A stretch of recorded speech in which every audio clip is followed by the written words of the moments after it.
Let us get this straight. Nobody likes war. Nobody. Not even those who advocate for it for one reason or the other. War is humanity's worst nightmare come true. But it is not simply a nightmare, one that ends as we wake up. It is real, and it is quite often unavoidable to ensure long-lasting peace.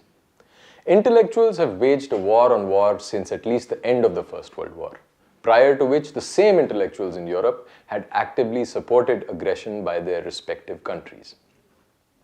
But after witnessing the horror of modern warfare, pacifism became fashionable and mainstream. Pacifism is the belief that war is downright immoral and can never be justified. Accordingly, all disputes should be resolved peacefully. Sounds uplifting, but does it really work? No. Consider this. After World War I, Germany was forced to demilitarize and nearly dissolve its military in accordance with the Treaty of Versailles. But under the leadership of Adolf Hitler, Germany began to secretly rearm itself at an alarming pace. Now, this was not really a secret given that countries like Britain and France knew exactly what was going on from their intelligence sources. But they did not intervene to stop Hitler's insidious scheme. Not only did they not intervene, their governments continued to engage in one-sided disarmament. In other words, while Germany was getting stronger and more dangerous, France, Britain, and other allied powers were getting weaker and vulnerable as they were pursuing peace unilaterally. What happened next is not pleasant. It is also called the Second World War. But why did countries like Britain behave so irrationally, you may ask? Single word answer, intellectuals. While the political leadership of Britain was well aware of the dangerous path their country had embarked on, they could do nothing to change course for fear of offending the public sentiment, which was shaped by intellectual giants no less than Bertrand Russell and Aldous Huxley, and many other lesser mortals. The popular discourse was that if we say no to war, the enemy will be morally shamed into mirroring our behavior. You know, people are not bad, war is. Remember? Pakistan did not kill my dad, war killed him. Which brings me to our Desi intellectuals. Imagine, here is a subject that an uber philosopher like Russell made a mess of, and yet our semi-literate Latyanwalas have the gall to carelessly pontificate on it. We often hear Indian journalists, celebrities, authors, and other litfest types raise their voice against the commonsensical sentiment in India of distrusting Pakistan. They deride us for our unanimous consensus that Pakistan must pay heavily for sponsoring terrorism on Indian soil. They call us warmongers.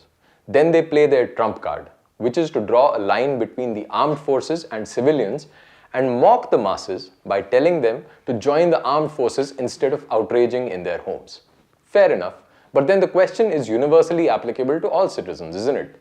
And even if we seek the opinion of the soldiers exclusively, who is to say what the average soldier really wants? Is it right to consider the armed forces as a monolith with no diversity of opinion? Should we therefore go for a referendum within the armed forces about how to respond after every terror attack? Is that how the country is supposed to run? Never mind the pompous and shallow advocacy for peace. A truly meaningful line of inquiry in the backdrop of the perpetually looming existential threat from Pakistan is as follows.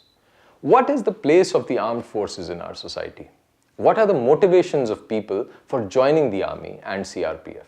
How do we compensate our Jawans for literally putting their lives in the line of fire so that you and I may sit and watch videos on YouTube at leisure? The question is not whether we should go to war or not. For a soft state like India, this is pretty much determined randomly according to where the political class and the media mindlessly drive it. Oh, by the way, the Samjhauta Express is running again, and we did not suspend our cross-border trade with Pakistan even for a day.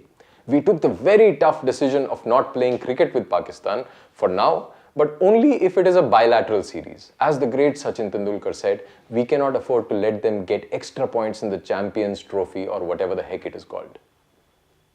Anyway, the urgent need is to get more people to serve in the armed forces. But remember, that is not the warmongering masses who will shy away from sending their children to serve the nation, which they are already doing, but the same intellectual and political class who have no skin in the game. We need children of political leaders, corporate honchos, media bigwigs, and oh so artsy-fartsy Bollywood stars to serve in the army, and then let them talk of peace. That is the only way to force our iffy Indian state to take a morally consistent stand. Now, India has a volunteer army, which basically means that people join the forces of their own free will, and no one is forced to serve without consent. The alternative to a volunteer army is some form of conscription system, in which it is your duty to serve in the military regardless of whether you desire it or not. People generally prefer the volunteer army because there is no coercion on the individual. But in a society with widespread economic disparity, the freedom of choice of serving in the volunteer army is illusory. Of course, many young people join the army out of a sense of patriotism, but there are countless others who do so because they had no other career alternative. In such a scenario, ask yourself which system is more coercive? A volunteer army that fills its ranks from the economically disadvantaged amongst us, or a conscription system that requires everyone, with reasonable exceptions, to serve for some time. I can't make up my mind about which system is more coercive, but I certainly know which one is closer to my idea of justice. Wouldn't mandatory military service bring peace and order at the borders as well as on TV, Twitter, Facebook, and the parliament? Is the idea palatable to our Aman Ki Asha intellectuals? The answer is anybody's guess. Join upward in our war against intellectual imperialism. Subscribe, share, and donate generously.